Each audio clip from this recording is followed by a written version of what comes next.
Si todavía no estás familiarizado con la palabra de sabiduría, te lo explico de forma sencillísima.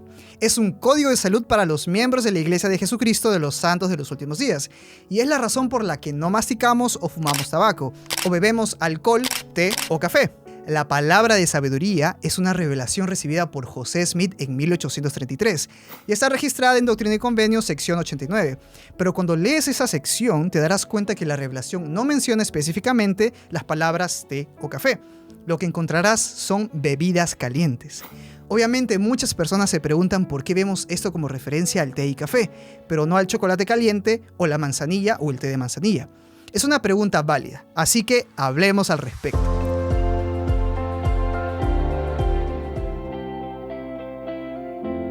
Antes de empezar, tengo que aclarar que en este episodio no especularemos sobre los valores dietéticos del café y el té, o su temperatura o si la cafeína las vuelve prohibidas. Buscaremos el por qué la Iglesia interpreta únicamente al café y té como bebidas calientes en Doctrina y Convenios 89. Y la respuesta corta a esa pregunta es la siguiente. Cuando vemos dentro de la historia de la Iglesia, esta es la única manera en cómo siempre se ha interpretado la frase de bebidas calientes. En un discurso de 1842 en Nauvoo, Hyrum Smith enseñó: las bebidas calientes no son para el cuerpo o la barriga. Hay muchos que piensan lo que esto puede significar.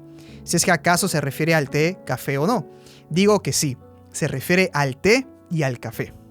Además, hay una fuente que une esta interpretación a José Smith mismo, que a mi consideración podría estar basado a lo que Hyrum enseñó. Pero esto es lo que Joel H. Johnson escribió en 1881. Bien recuerdo que poco después de la publicación de la palabra de sabiduría, la misma excusa fue hecha por algunas personas en cuanto a tomar té y café, alegando que las bebidas calientes no significan café ni té. Un día de reposo en el mes de julio del mismo año de la revelación, cuando José y Hyrum Smith estuvieron en el púlpito, el profeta dijo a los santos: entiendo que algunos de ustedes se excusen a sí mismos del uso del té y café, porque el Señor solo menciona bebidas calientes en la revelación de la palabra de sabiduría. El Señor nos ha mostrado lo que es bueno tomar y comer para el hombre. Ahora, ¿qué tomamos cuando comemos nuestros alimentos? Té y café, ¿no es así? Sí, té y café. Ahora, estos son a los que el Señor se refiere cuando dice bebidas calientes. El hermano Hyrum afirma lo mismo. Otro dato curioso es que el té y el café son también mencionados específicamente en algunas reuniones de 1837, donde José Smith estuvo presente. Al parecer, el asunto no quedaba claro, ya que en un discurso en 1871, Brigham Young dijo: he escuchado repetidas veces que el café y el té no están mencionados en la palabra de sabiduría. Eso es cierto, pero ¿en qué hábitos estaban las personas cuando consumían bebidas calientes? Té y café. No estábamos en el hábito de tomar agua caliente, pero sí café y té. Parecen no haber indicaciones que apunten a que José Smith o posteriores presidentes de la Iglesia entendieron bebidas calientes como referencia a cualquier otra cosa además del café y el té. Otro dato curioso es que hay un discurso de George Buchanan de 1868 que también pone al chocolate o la cocoa caliente bajo la categoría de bebidas calientes, pero esa interpretación nunca fue apoyada por otros líderes o incorporada dentro de la política de la Iglesia. Es importante destacar que en los primeros años, la palabra de sabiduría no fue inicialmente dada como un mandamiento o restricción. José Smith nunca interpretó aquella revelación como que demandaba una total abstinencia, pero sí una rigurosa moderación de autocontrol. Debes saber también que algunos santos de los últimos días siguen la palabra de sabiduría de manera más estricta que otros.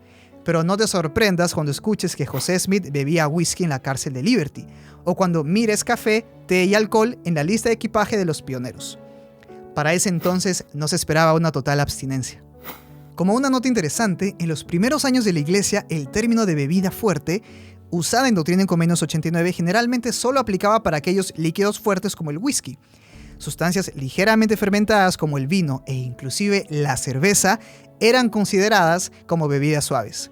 El versículo 17 inclusive menciona que la cebada es para los animales y para las bebidas suaves, haciendo referencia a la cerveza. Nuevamente, no te hubieras metido en problemas en los primeros años por tomar bebidas fuertes con moderación. El problema era beber en exceso o en sí, si te embriagabas. Dejando de lado cómo era interpretada la palabra de sabiduría en sus inicios, vivimos en una época de adaptaciones y pertenecemos a una iglesia cambiante. Mientras el pasado es fascinante e instructivo, los santos de los últimos días vivimos la palabra de sabiduría actualmente de acuerdo con las interpretaciones y énfasis dadas por los líderes actuales. En estos tiempos nos abstenemos totalmente de las bebidas alcohólicas, el tabaco, drogas ilícitas, así como del café y el té, estén fríos o calientes. José Smith enseñó, este es el principio en cómo el gobierno de los cielos es conducido, mediante la revelación adaptada a las circunstancias en las cuales los hijos del reino estén ubicados.